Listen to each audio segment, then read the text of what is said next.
right here in front of City Hall, I'm placing this wooden nativity scene that I whittled myself from a beech tree. Oh, great. Just what we need. A religious display on government property. As we all know, Brian Griffin is a staunch atheist. Hey, Brian. In hopes that you'll open your heart to God, I wanted to give you this cross. No, I don't want a cross. His commitment to atheism is so unwavering that even Meg's persistent attempts to convert him proved futile. Instead, he sowed doubt in this spiritual novice's heart with his eloquence. I'm made in his image. Really? Would he give you a smoking hot mom like Lois and then have you grow up looking like Peter? Channel 5 News has discovered that there is an atheist among us. Despite facing persecution, his faith in atheism has never wavered. Junior Christian soldier Meg Griffin has identified the atheist as Brian Griffin of Spooner Street. All right, what's the worst that could happen? This is the 21st century. People are tolerant. Well, this is nothing. Probably just a random act of violence. Wow, Jesus Christ at our dinner table. All right, I'll be the one to say it. How do we know you're really Jesus? How about this?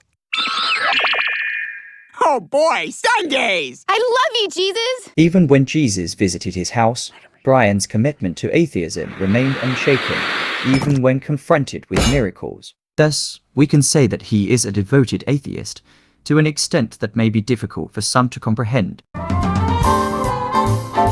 However, would you believe if I told you that he once believed in God? It's him! It's Peter Griffin, the miracle healer of Quahog! Peter, these people are worshipping you. Don't you think there's someone who might resent that? In Season 2, Episode 9, we witnessed Brian as a devout Christian. No, Peter, the light bulbs last night, my fleas, Chris's pimples, they're just like darkness, gadflies, and boils. 3 of the plagues God visited upon Egypt when the Pharaoh angered him in the Old Testament. He actively leads his misguided friend towards God's teachings. The water, it turns all red and goopy like blood! He even reprimands the friend for their straying from faith. You want an explanation? God is pissed! In this episode, we witness Brian's extensive knowledge of the Bible, his keen understanding of current events, and quick judgment in how to solve problems. Peter, the final plague is the death of the firstborn son. Chris! He was like Moses, a prophet or a wise man. And the Lord's 11th commandment, Moses gets to be first in line at the buffet. What? Oh, seriously? Imagine if this had remained his permanent character. What would Family Guy look like today? Well, I wish I took your advice and picked a new religion. I'm gonna be a Mormon. A Mormon? Are you sure? Come on, nailing a different wife every night, that's a no-brainer. A deeply religious character might not offer much humor in an animated comedy. Such a character would abstain from drinking and sex. Isn't she funny? These traits don't align with the main characters in shows like Family Guy. Nancy, give me a beer. Mormons aren't allowed to drink alcohol. Peter, did you just throw those women away? No. Maybe. Lois, when are you gonna get that baby baptized? Besides, the Griffins already had a devoted Christian, Peter's father, Francis, whom Brian didn't get along with. Now you're getting it. Peter, there's something I need to say to you. And we all know Francis's time in Family Guy Peter, was short-lived. You're a fat, stinking drunk. Leave me alone! I'm the self-righteous liberal douchebag, not you! Thus, Brian evolved into a hypocritical liberal, constantly chasing fame and women. Here you go, Dan. It's Jan. Back of the line, go on. Come back around, he'll try it again. Hi, can you make it out to Kelly? Well, hi there. I sure can. Indeed, the pursuit of fame and sex is the key to describing his life's journey. This is just a phone number. I know. It's my phone number. Oh. Yeah. Many of the attractive female characters were introduced through Brian rather than Quagmire. I'm a little creeped out. And he boasts of quite a long list of ex-lovers.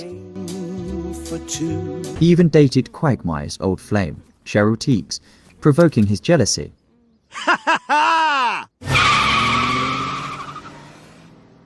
No wonder Quagmire doesn't like him.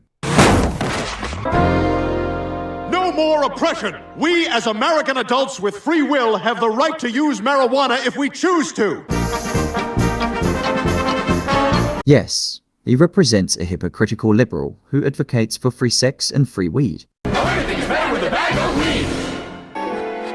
Shh, There. Everything's gonna be fine. You're all right. Your pal Stewie is right here. Unsurprisingly, his drug abuse leads to hallucinations, and he suffers from a chronic venereal disease.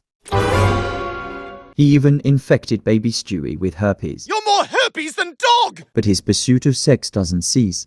I'm an evangelical Christian. Jesus, he's the best! His sexual desire was so strong that he pretended to be a Christian to seduce a Christian girl. Really? Yeah. We'll eat sherbet and watch funny State Farm commercials. Okay, and then we'll have sex? Sex?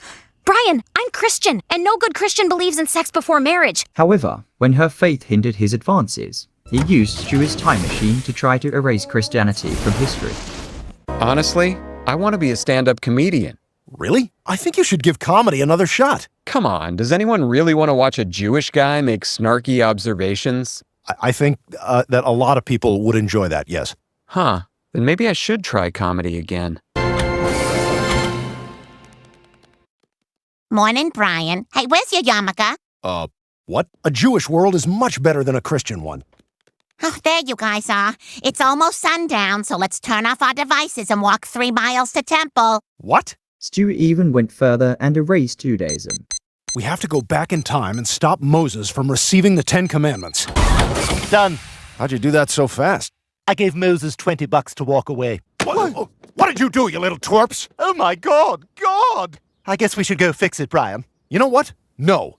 And I'm not going to let some 2-bit boomer, yeah, you heard me, tell us otherwise. In the end, they were punished by God himself, forcing Brian to act devout once again.